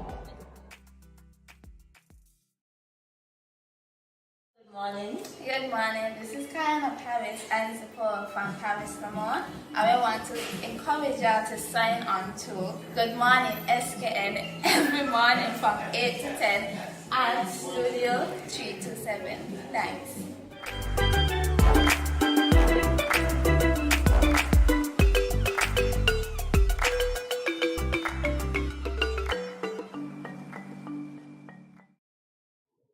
It's time for another edition of Caribbean Connections, and today's guest hails from the beautiful Federation of Antigua and Barbuda, the country that is known for its white sand beaches, lush vegetation, and rich cultural heritage. Today we're pleased to be speaking with Colin Brown, engineer, educator, and entrepreneur. Colin is currently the Control, Operation, and Protection Manager at the St. Kitts Electricity Company, SCELEC, and the Principal Engineer at Ray Energy, and he is here in studio to tell us about his career and his transition from Antigua and Barbuda to our lovely Twin Island Federation of St. Kitts and Nevis. Welcome to Good Morning SKN, Colin. Thank you for having me. All right. It's a pleasure to meet you, and it's a pleasure to hear your story about coming to St. Kitts and Nevis from our neighboring, island, Antigua. So let's talk about what gave you that push to come here in the first place. You've been here for about 10 years, I understand. I've been here yes. for about 10 years, a little over 10 years. Opportunity, professional opportunity. I'm a professional electrical engineer. I work in the region as well as internationally. And I'd always had the ambition, the aspiration to return to the region and contribute. Nice. So when the opportunity came, particularly one of my specialties as an electrical engineer is protection engineering. And one of my former university colleagues in St. Kitts spotted that the St. Kitts Electricity Company was recruiting a protection engineer. They said, well, Colin, the only protection engineer I know is you.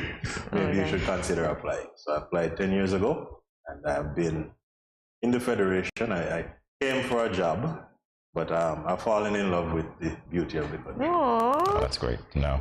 And then you don't have to worry because you're just a little 20-minute hop away from home, right? 20 minutes, but I'm happy to see we have another carrier. Leah had me on the ropes there. Had me on the ropes for a while. So I apologize on behalf of between Leah into Caribbean and BA, I promised my mother she'll see me more this year. Oh, nice, nice. So why did you choose the specific area of protection engineering? curiosity. So this was during my graduate education, my professional education, and again, it's not a commonly offered specialty. The institution I was at the time, which was the Georgia Institute of Technology, Atlanta, one of the world-class centers for protection engineering and power systems, electrical engineering as well. So when the opportunity came, I says, well, it's not every day you're going to find yourself at an institution with this opportunity. Let's capitalize. And electricity generation and distribution, the electricity utility business, is where I've spent majority of my career. So it fit into my professional development path. Took advantage of the opportunity, and here I am. And we get to talk to you, so we're grateful for that. What is protection engineering for those of us who don't understand? So, protection engineering, the subdiscipline of electrical engineering that is primarily concerned with when there's misbehavior, when there's a fault on the electrical system, the electrical generation and distribution system. How quickly can we isolate the fault, the problem, such as to minimize damage to the equipment, the generators, the lines, the poles, the cables, the transformers, and also minimize the impact to the consumers of electricity. So when there is a problem, when let's use an unfortunate but not so uncommon occurrence. One of our poles decides to collide with a driver. And the pole goes down. Wow. So we want as quickly as possible to isolate the power. Such that there's no damage, there's minimize the risk to public and equipment. And also we want to minimize the area, optimize the area we take off so that no more than the necessary number of customers who need to be off are off. So when the pole jumps in front of the vehicle, we do not wish for that to be an island-wide outage. No. We like it to be as localized as possible and as efficient as possible. Okay, so we get back our lights quickly. We get back our lights quickly. Okay. Yes. So you're that guy. Thank you. One of those guys. It takes a team. But in a nutshell, so a protection engineer would be concerned with the various equipments, circuit breakers, just to name one, fuses, how you build and structure the system to optimize its response when things go wrong. Well, thank you. You're most welcome. So we got that cleared up. So we know you would have honed your skills and you're continuously development, I can assume. Yes. You're continuously developing, I can assume, right? Yes, you assume correct. All rightly. So I want to just go back in the time machine a bit. What was your first job as an engineer? My first job in the engineering discipline, or the first job after I got it? Let's use my first job. Because I was fortunate to have the opportunity to be exposed to technical disciplines professionally. At about third or fourth form, I got a summer job through a friend of the family at what was then Cable and Wireless in Antigua. And it was mundane work by some standards, just terminating coaxial cables, hundreds of them. But I took to it like I was the best engineer who had ever terminated a coaxial cable. I found the entire experience fascinating, big machines. To inspire me, motivate me, the technician who was mentoring me at the time took me on the switchboard. You could actually punch and eavesdrop on person's international phone calls. We did it under the guise of testing, making sure everything is working. But that would have been my first experience. A summer opportunity. That would have been my first experience. Okay, and you got some skills that you could have taken on. Very much so. Handling of tools, awareness that when you pick up the phone and you make a call, there are hundreds, if not thousands, of persons who contribute to making you make that call. Wow. And many of those are engineers, many of those are technicians, technologists.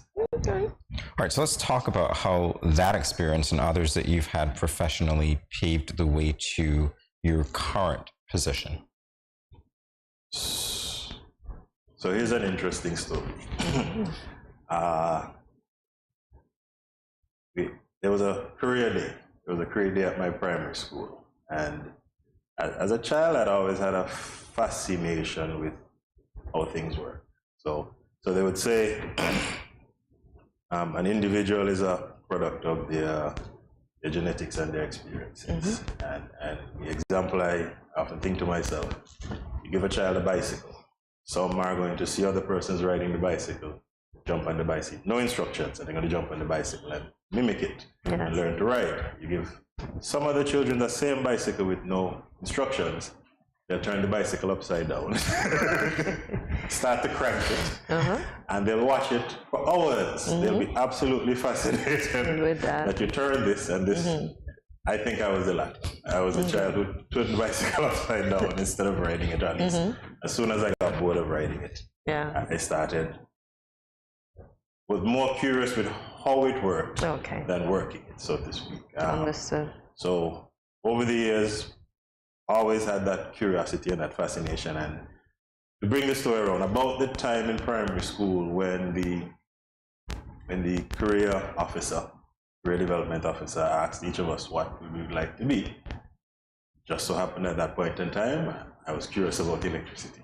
So I decided I want to be an electrical engineer. And following that pursuit, following that childhood ambition has fed and nurtured my curiosity, my professional aspirations, my personal aspirations. So while I have many interests professionally and academically, when there was an opportunity, I stuck with that engineering and electrical engineering. Okay, that's good. So let's talk about Ray Energy. What is Ray Energy? Ray Energy, it's a number of colleagues, it's a team, it's a group that does electrical engineering, consulting and contracting in the renewable energy space. So renewable energy, alternative energy, energy efficiency. Many of the principals, many of the team members I've known for years, associates, acquaintances, friends and colleagues that have built relationships over time. And Ray Energy followed me to St. Kitts from Antigua. And I'm hopeful it'll make a positive contribution to the renewable energy landscape in St. Kitts and Nevis, and follow me wherever my travels and my profession takes me. If I may ask a follow-up question, what type of contribution do you see it making, and how would that contribution be realized? Well, principally, our core activities are related to renewable energy, alternative energy. So whether it be project design, project planning, project assessment, consultation, actually project build out, actually putting the panels down, putting the cables in the ground, retrofit of existing buildings, so an energy audit. Where are you consuming most power? You have a concern about your electricity bill. Where is the best economic place to invest? Should I reinvest in more efficient cooling? Should I reinvest in more efficient heating for my water? Which appliances are there? Devices that can reduce the consumption of those appliances that you only use 2 or 3 minutes per day, but they stay on 24 hours a day, including now even some of our most common appliances like televisions and other multimedia entertainment devices. Beyond that, we also do, as well as a supporting activity, policy critique, policy development, requests for proposals. So if an institution would like a partner when engaging with a vendor overseas that they're considering, you want that third party, your advocate that can review what the vendors are saying. It may fit their locality, it may fit their previous experiences, but does it fit the St. Kitts context? And does it fit the business case and also the social case and the community benefits for a particular choice in technology? And beyond our core areas, we would like to have a positive net benefit on the community. I'll give a plug. This week is Engineers Week. This is Engineers Week. I'm an engineer, so I I get to put on my nice shirt this week. And as well, on March 4th, Saturday, is World Engineering Day. So as a group, a team, or energy that practices the discipline of engineering and also utilizes many professionals in the STEM field, the science, technology, engineering, math fields also as one of our social contributions. We want to highlight the contribution of engineering to society, encourage students of engineering, students and teachers of science and technology subjects. So we have a continuance in the profession and further opportunities. Okay. Good stuff. I'm impressed by everything you just said. Yeah, wow. Thank you. So I want to know, since you make your work look so easy, what has been your favorite project you've worked on thus far, and what has been your most challenging one? My favorite project I've worked on so far, what has been my most challenging? I'll answer the latter first. Each project and even each day has its own different challenges. Okay. And I would not say anyone has been particularly most challenging. I know the aspect of leadership and management that has given me the most challenge, which is the personal and the self-development that comes with that. With competency, with training, the burden of leadership to translate your ideas, your skills. It's a team sport. Can't do it yourself. So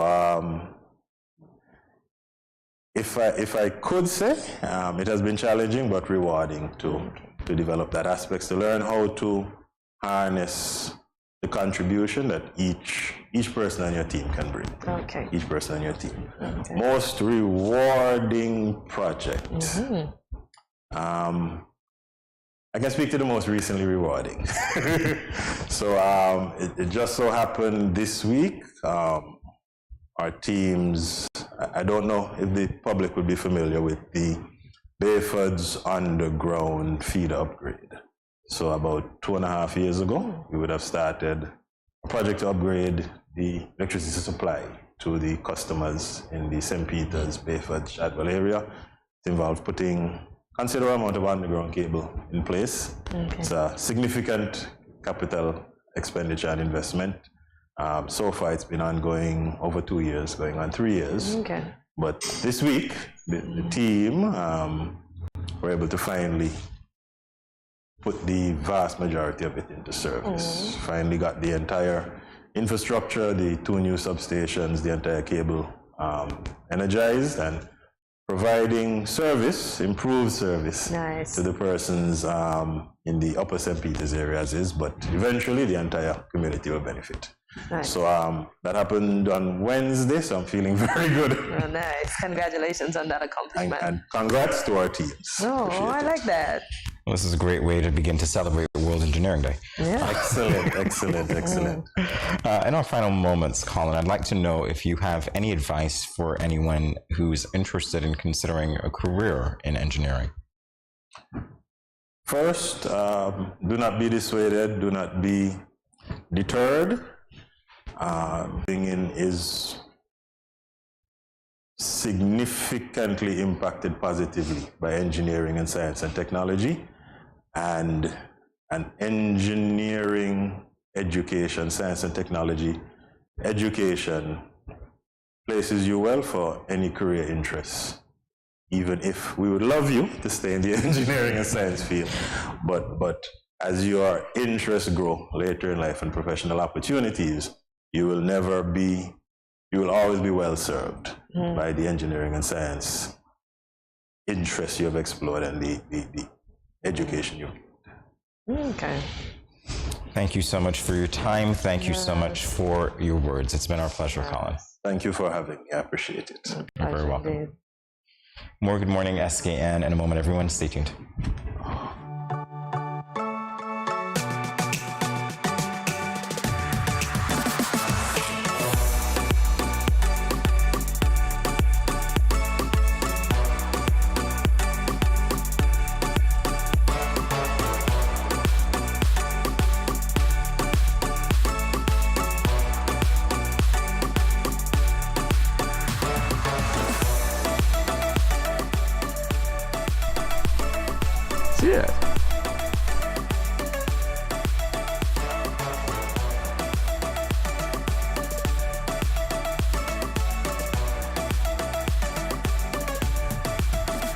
an exotic experience.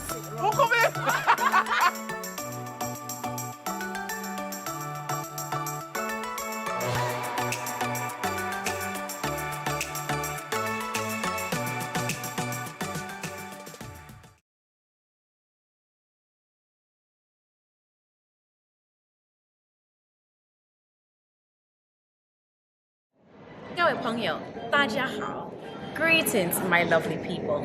I'm Chantel, residing in Taiwan. 12 hours time difference.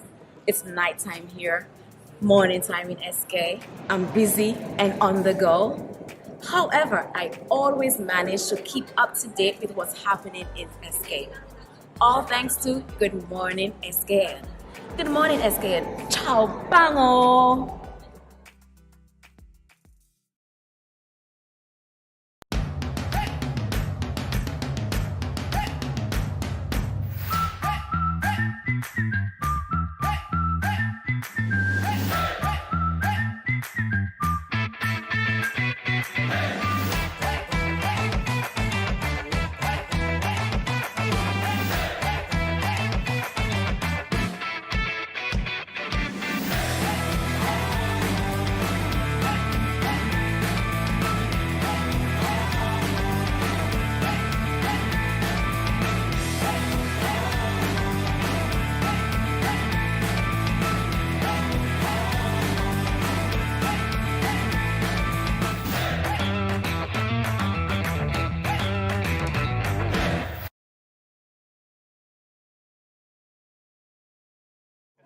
Good morning, SKN. This is Lyrical. I just want to say blessings to you. There are a happy place in the life if you live in there. A happy place in the life if you live in there. Cause them at a happy place in the life. And they can't change. And they just come out here to do right. So whether day or night, they will never ever change. Blessings, blessings, and blessings.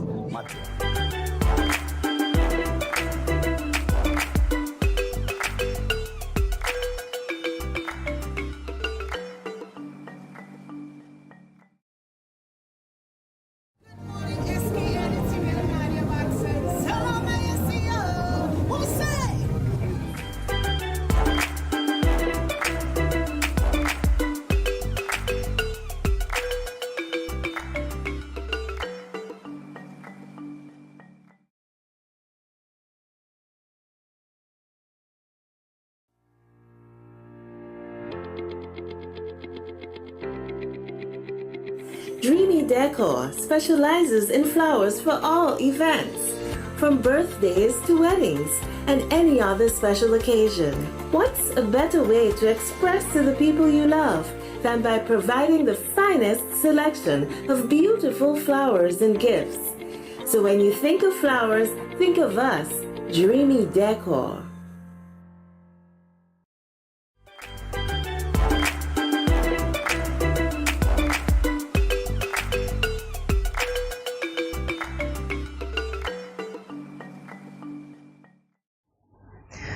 Welcome back to Good Morning SKN for this week's fun segment of Friday. Yes, it is Friday. My co-host and I will be attempting to answer some easy questions with dumb answers.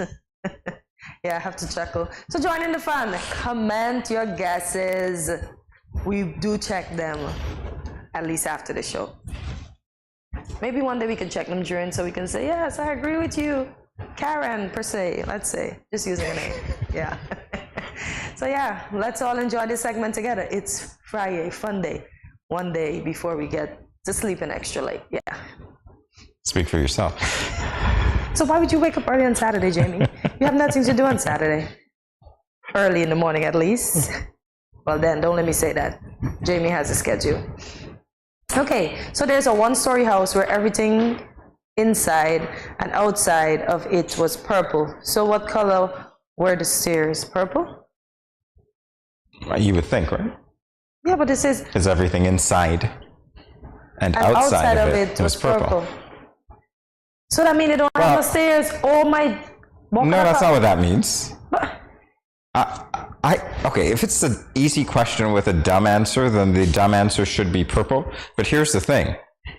If you're into language and you realize it reads everything inside and outside of it was purple, then it also gives the possibility that the color has changed. So I want to say I don't know, was but purple. technically the easy thing would be to say purple. So what color were the stairs? Purple. Okay, so they were purple. Yeah. Yeah, they were purple. So that's it. See, and that's what I said. I caught myself and I said there were no stairs.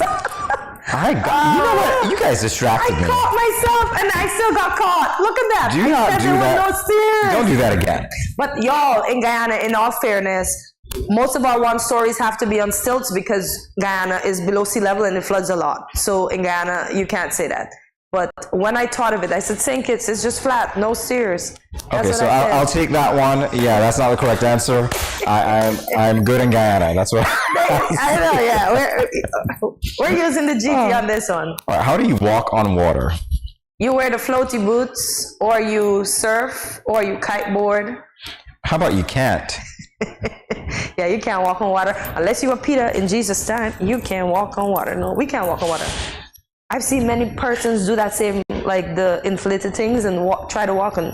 Or if it's frozen, you can walk on it. I don't know. That. Walk? You're sliding on that. I don't think you can walk on that. Yeah, freeze it first. There you go. Shucks, but we're not walking. But then when we walk, we slide. Not always. Have you seen the recent, the recent TikToks that's been happening in the States with persons trying to walk up with their coffee and they're sliding right back, and the dad has the food and he's sliding right back, and the two of them trying to, even in the UK, have you seen how they've been sliding? No, that's not on my TikTok everything. feed. Well, I don't have TikTok, but it pops up on YouTube to show the various things, and I mean, you see all these things happening. Wow. Yeah, but yeah, you freeze it first. That makes sense. All right, freeze it. So we're 2 for 2, right? Yeah, 2 for 2. If they are 3 apples and you took away 2, how many do you have? Wait, 3 apples. You have 2 because you took 2 away. So 2. Okay, fair enough. Yeah, because I'm trying to think about that. The default would be to say 1, right? If this says 1, oh my God. But no, I say you have 2. You have 2 because you took 2 away. 2. Yeah. Right, there you go. Yeah, you guys are not going to trip us up here. Not that easily today. Yeah, because we took 2. Keywords, took 2. Yeah. A farmer has 15 sheep and all but 8 died. How many are left? 8? Gee, this one is so difficult. Every one of them. But 8 died.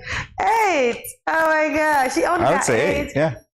Although the wording of that is really problematic because it's like all but 8 died. You know, it's like, yeah. And all but 8. How can you say they all died but 8 still all alive? Except 8. Yeah. Yeah, we got that. Can't catch us. 3 for 3. Name the most recent year in which New Year's came before Christmas. Wow, this is a hard one. How about never? Wait a minute. That's a lie. 2023. Or 2022. Never. 2022. New Year's always comes before Christmas in that year, in a given year. Because Christmas is at the end of it. So 2022 is what I'm going to say. Or it never happens. But New Year's, this year, it hasn't come yet. And that's my answer. Yeah, but and you said the correct thing. This New Year's always comes before Christmas of the same year. Yeah, I did say because that. we already had New Year, and then up comes Christmas in December. So you are right. correct. So it can't be this year. It has to be 2022. Technically. Oh, it's this year. It could be this year. Hortensia, name the most recent year in which New Year's came before Christmas came. Christmas hasn't come yet. Exactly, but New Year's has come. So you are correct. You said the correct thing before. New Year's came already, and we're waiting for Christmas. Well, okay. Prior to you saying 2022, you did say this. Okay, wow. So I'm confused, but you're right. I'll take it. Yeah, you had it. Oh, wow. How many birthdays does the average person have? How many One. Solamente uno. Yeah. Wow. Be smart this Friday. Because that's the one time you come into the world. The only next way out is death. Nobody gets out of life alive. Yeah. Really? Nobody. Want to test it? I'm kidding. Nobody gets out of life alive. That should have been up there, guys. All right, so we want to thank you guys for joining us for this Friday edition of GMSKN. We're inviting you to tune in daily to find a little bit of everything for everyone, to get your friends and family members to watch as well. Also, follow us on our social media platforms, including Facebook and YouTube at Studio 327 Inc. And on Instagram at Good Morning SKN. Like, subscribe, follow, share, let us know that you're there, and check out our website, www.studio327inc.com, to learn more about GMSKN and Studio 327. And I must say, I enjoyed today's show, and I enjoyed the entire week of shows that we would have had, even the Cake Day with Bloom. Yes. So it's Friday. We won't see you until Monday. So leave us a comment and let us know what was your favorite part of today's show and any of the shows we would have had this week. And see you on Monday at 8 a.m. when you will start your morning with us bright and early right here at Good Morning SKN. Thank you for not watching. Have yourselves a great weekend and see you on Monday. Remember to be kind, spread some love, put a little joy in somebody's life today. Bye.